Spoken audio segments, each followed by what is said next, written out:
इथे being institutional broking global clients असतात. तर आपण सर्वप्रथम मी सांगतो की पार्टिसिपंट कोण असतात याच्यामध्ये इन्स्टिट्यूशनमध्ये. तर आपले डोमेस्टिक इन्स्टिट्यूशन असतात, जसे कॉर्पोरेट्स आहेत, म्युच्युअल फंड हाऊसेस आहेत, बँका आहेत. परत ई-पी-एफ-ओ आता त्यांनी सुद्धा इन्व्हेस्टमेंट करायला चालू केलं.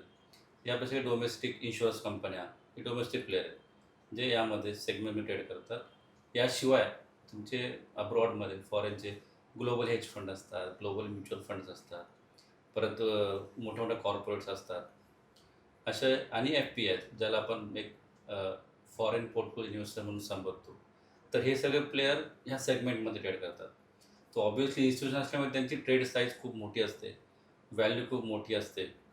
सो इथे अ, ज्या ऑर्डर्स येतात ओव्हरनाईट ग्लोबल क्लायंट असल्यामुळे कसं प्रत्येक टाईम झोन वेगळा असतो. सो यूएसचे क्लायंट रात्रीच ऑर्डर देऊन ठेवतात सेल्स डीलरला. मग त्या सकाळी प्रोसेस कराव्या लागतात. तसं युरोपचं पण असतं, यूएसचं ओव्हरनाईट ऑर्डर येतात. आणि सकाळी-सकाळी मग जपान मार्केट, ऑस्ट्रेलिया मार्केट, हाँगकाँग मार्केट इकडच्या ऑर्डर असतात. त्यामुळे इकडचे सेल्स ट्रेडर आणि डीलर यांना सकाळी 6:30 वाजता जावं लागतं ऑफिसला, फ्रंट ऑफिसला. त्या सगळ्या ऑर्डर रिसीव्ह करणं, त्या मॅनेज करणं आणि त्यावर त्यांना सपोर्ट करायला हवं म्हणून ऑपरेशन्स टीम पण 8च्या आधीच पोहोचलेली असते.